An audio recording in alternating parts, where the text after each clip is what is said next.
Здравствуйте, мои дорогие друзья, представители знака зодиака Близнецы. Таро прогноз на декаду, на 10 дней, с 1 по 10 сентября. Давайте узнаем, что нам подскажут карты. И останемся реалистами, всегда об этом говорю. И сентябрь месяц, в целом энергии сентября, они, первое, создают для нас очень такие перспективные моменты по части работы, хотя я допускаю, что работы будет много. Но и основная задача, это, знаете, как осознать какую-то свою уязвимость. Вот именно проработка определенных уязвимостей. И это не просто слова. Что такое уязвимость? Это то, о чем мы никому не расскажем. Но это требует нашего внимания. Потому что если мы сами как будто какую-то тему или от чего появилась та или иная проблема, закапываем глубже, глубже, ничего не произойдет. Это сложно, но мы словно должны для блага самого себя встретиться с собственной тенью. Это не всегда просто, но это как отправная точка нового маршрута. И для вас это может иметь принципиально важное значение. Это для всех имеет значение, но все же ура в близнецах. Итак, идем дальше. Что нам расскажут карты? Знаки судьбы. Достанем первые три карты. Это как ключевые события. Ну и знаки судьбы, да. Это как подсказки карт. У нас сегодня с вами колода 78 дверей. Открыты двери или закрыты. Принципиальное значение имеет. Ну и каков ключ? Первый знак судьбы или, может быть, ключевое событие или сфера жизни. Расскажут нам карты о чем? Второе и третье. Вот таких три знака. Но мы откроем эти карты в конце, мои дорогие близнецы. А сейчас мы продолжим. И что прояснится? Что уйдет? А что придет взамен? И по основным сферам жизни. Любовь и личная жизнь. Финансы. Ваши достижения, дела, работа, бизнес, документы, учеба, у кого что. Итак, давайте будем узнавать, так что же там прояснится. Ух ты, а вы победители. Вы правда решаете какой-то вопрос, причем жезлы. Откуда к вам приходят деньги, или это документы, это ваши достижения. Ну или какой-то очень важный вопрос, тема, которым вы или занимались, вам знакома. Нам показан человек, сам открывает двери, входит в зал и ему рукоплещут. Что-то вы такое очень хорошее совершили, и это подведение итогов. И карта говорит: да, мои дорогие близнецы, вы победители, но эту победу придется удерживать. Как только ты ослабишь свое внимание, самоконтроль, тут и самоконтроль, и подмечать все то, что происходит буквально снаружи, что говорят люди, как они действуют. Тут вот, понимаете, внимание такое сконцентрированное, критическое мышление у нас как раз Солнце в Деве, и критическому мышлению это способствует. Вот для вас это задача номер раз. И может быть вот этот самый триггер. Ну, самое лучшее время как раз и проработать вот эту уязвимость и посмотреть, может быть, какой-то правде в глаза, или понимать, что вы будете продолжать. Вы же победители, правда, нам вперед идти придется. Но если мы говорим о колесе судьбы, колесе истории, как правило, за шестеркой идет число 7, и это некоторая пауза. Или это не сама пауза, а, ну, такой относительно спокойный период, когда внешне, ну, может быть, кто-то на нас и воздействует, но мы-то должны словно отдышаться, укрепиться, осмотреться. Будьте внимательны. Что уйдет? Вот и пусть уходит. Какой-то момент ограничений, какая-то несвобода, мои дорогие. Клетка открыта, но клетка золотая. Ничто не держит человека. И тут, конечно, у каждого по-своему. Может быть, это вам нужно сделать вывод и принять однозначное какое-то решение. Скорее всего, вы его примете. И это все то, что я говорила до карт вообще и по шестерке жезлов в частности. Но есть вот правда какой-то момент, пункт, который вас удерживает. Ведь ничто ж не мешает, правда? И тут нам показаны вороны, а вороны – это символ мудрости, мои дорогие. Вот они и смотрят на человека. Чего ж ты там сидишь? Давай, уходи оттуда, это наш домик. Я, конечно, шучу, но мы как будто подзадержались в каком-то месте, может быть, да, или, может быть, даже в собственном видении мира, может быть, и так. Тут перед вами открываются возможности. Но было бы опрометчиво, опять же, да, так вот с места в карьер ринуться по девятке мечей. Мы аккуратно и делаем шаги. Но это карта искаженного еще восприятия. А что мы видим? Мы ограничены. Может быть, и правда у кого-то ситуация такая, что вы что-то не можете предпринять. Есть некоторые ограничения, но и самим-то нельзя закрывать глаза. Или тут нужно больше горизонты видеть, мои дорогие. Вот это вот уходит, какие-то ограничения, какие-то непонятности, какие-то сложные переживания. Это вы как будто с этим прощаетесь. А что придет взамен? А вы еще какую-то правду можете узнать по двойке жезлов. Именно здесь, посмотрите, дверь закрыта. Но девочка наша, девушка телепортируется. И это несложно. И вот здесь, знаете, как отправная точка нового маршрута может быть. Или как побудительный мотив к перезагрузке. Вы узнаете какую-то информацию. Она вас заставит что-то передумать. Или посмотреть на некоторые вещи под другим углом. Для вас нет закрытых дверей.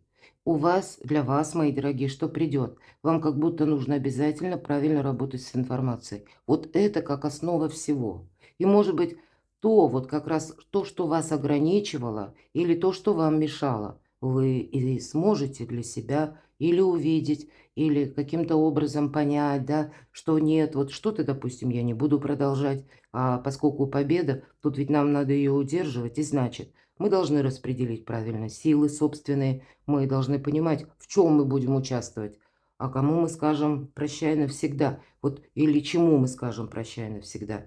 Все же жезлы, дела, работа, бизнес, дела, документы, то есть вот какая-то перерокировка, перезагрузка у вас идет. Ладно, давайте узнаем любовь и личная жизнь. Семерка пентаклей, но я так думаю, что по этой карте в принципе ничего не происходит. Отчасти карта ожидания. И для тех, кто в паре, я не вижу, что что-то тут будет меняться. Нет, хотя у каждого свои задачи, будем реалистами. Здесь могут быть документы какие-то, да, все же по семерке пентаклей. Ожидания, опять же, если, допустим, вы с семьей собираетесь куда-то отправиться. Может быть, нужно подготовить документы, у кого-то визы. И вот оно как-то пока не движется. Я не могу сказать, что в течение этих 10 дней тут что-то прямо вот резко начнет меняться. И тут будет важно тоже не замечтаться, опять же. Может быть, у кого-то вот все то, что происходит по предыдущему триплету, касается как раз личной жизни. И тогда нужно провести четкую аналогию с вашим ожиданием. Что это? Есть регламент как ожидание, я говорю, да, документа, вынужденное. Или это пустое ожидание, пустые надежды. Вы сами можете, кстати, по личной жизни отправлять какие-то запросы буквально, да. Опять же, закрытых дверей нет. Но, мои дорогие, вы не должны терять даром время. Вот это будет очень важно. Давайте мы узнаем, а что же на финансы? По пажу мечей. Вот смотрите, паж мечей. И дверей нет закрытых. Все открыто. И у нас два персонажа. Молодой человек, который наблюдает, и мужчина, который выходит из такого дорогого дома. Вы можете быть со стороны как и одного персонажа, так и другого. Давайте рассмотрим, что если вы находитесь или являетесь хозяином дома, кто-то за вами наблюдает. По пажу мечей новости, вести, мы говорили, да? Значит, еще какие-то новости к вам будут приходить. И поверьте, в этот период времени ни одна новость не приходит просто так. Ничто не случается просто так. Особенно для вас. Все то, что сейчас происходит, для вас будет иметь значение на 7 лет вперед. Мои дорогие, будьте внимательны. Тут у вас какие-то предпосылки, которые закладывают ваше, допустим, или продвижение возможностей на последующие 7 лет. Может быть, пересмотреть и отказаться от чего-то, как от прошлого, да, по девятке мечей, или какие-то сомнения даже.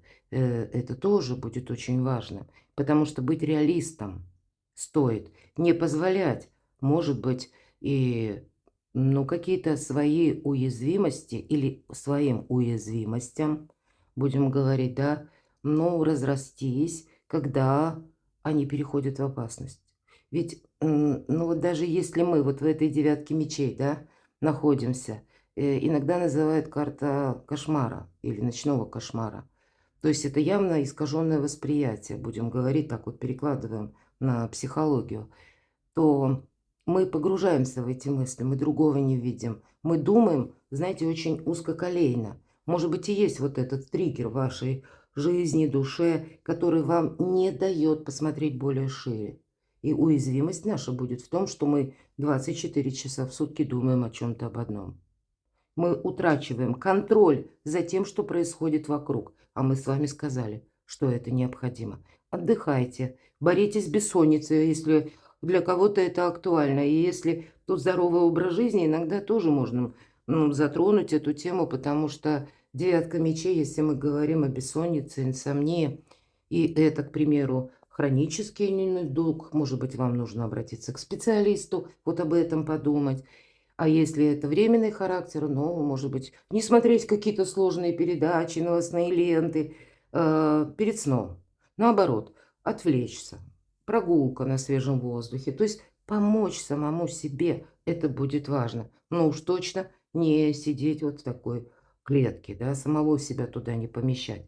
Вы можете сами быть, вот как этот молодой человек мы рассматриваем, когда вы за кем-то наблюдаете. Ну, какая-то ситуация, которая, скорее всего, в последующем, и ведь это у вас на финансы, вы, скорее всего, измените какое-то направление.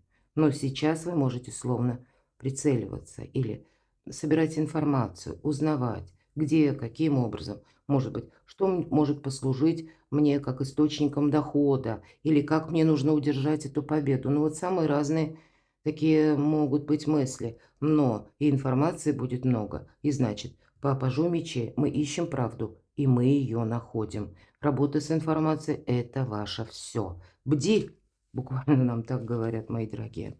Ваши достижения. Ну, посмотрите, шикарная карта. Двойка кубков.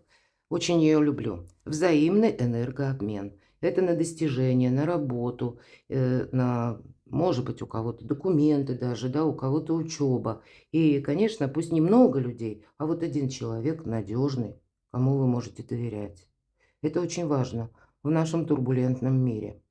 И у кого-то, если вы ищете, допустим, работу, вам могут оказать содействие. Если вы имеете свой бизнес или собираетесь, допустим, его организовать, да, ну, значит, компаньоны какие-то, и их не надо много. Может быть, и вы будете, ну, как выбирать или искать такого человека, но он как будто у вас уже есть. Есть, на кого вы можете действительно опереться. Но дипломатом быть стоит.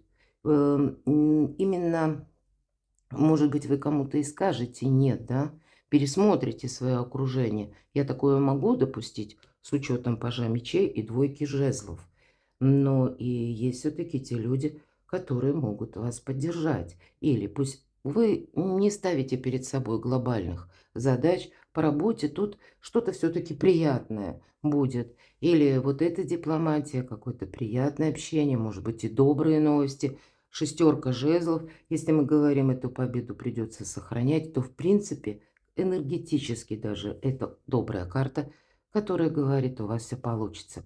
Ладно, давайте узнаем, как знаки судьбы для вас. Но вот самое главное, не должно быть вот такого. Это уязвимости сами по себе, или вредные привычки, или, ну, я так для всех говорю. И вредная привычка – это не обязательно вот нам, как показан человек, тут у него бутылочка какая-то была нехитрая еда, чипсы, да, тут что-то такое.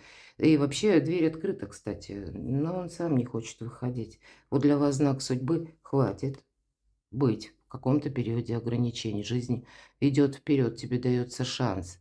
Но я бы сказала, среди вас есть и трудоголики, мои дорогие. И поэтому уставшие люди делают ошибки. И, кстати, бессонница иногда сопровождает усталость. Казалось бы, мы устали, сейчас лягу и засну. А нет, мы еще мысли по кругу гоняем. Поэтому вот это все для вас очень важно. И вот трудоголикам это тоже как вредная привычка. Плохо быть, понимаете, режим труда и отдыха, это явно. Но, может быть, и какие-то другие привычки. Но по четверке кубков здесь ничего не происходит.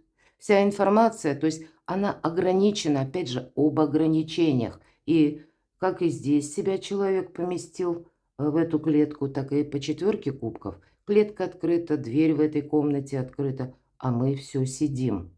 И мы уже не рады сами такому образу жизни. Вот что-то вам пора менять. Или, как я сказала, какая-то уязвимость. Вот это должно быть проработано. Но тут у каждого, наверное, свое. Но вот смотрите, как знак судьбы, пятерка мечей. Дверь какая-то, она закрывается, она закрыта уже. Вы куда-то могли словно стучать долгое время. Может быть, и были надежды. Но не иди туда, куда или где тебя не ждут. Или не пытайся какое-то дело еще раз попробовать в надежде получить какой-то успех. Девушка, которая пришла когда-то к этой двери, она надеялась, что дверь откроется. Но скорее она постучала и присела ждать на порог. А за это время и девушка состарилась, и дверь заросла плющом. Не стучись в те двери, которые тебе не откроют. Не повторяй что-то из прошлого. Или в каком-то знакомом деле, знакомыми методами еще раз взять какой-то реванш. Все закончится ничем.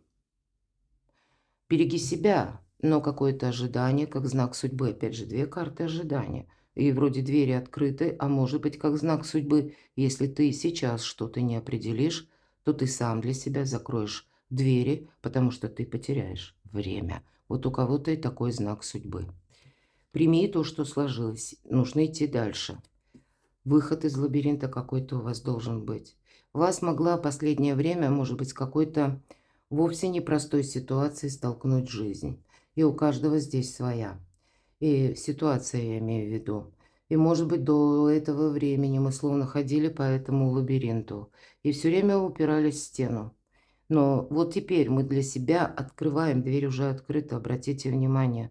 Но мы открываем именно сами, потому что туз мечей, меч, он как будто разрывает какие-то оковы. И нам 2 раза сказали, что двери открыты. Да?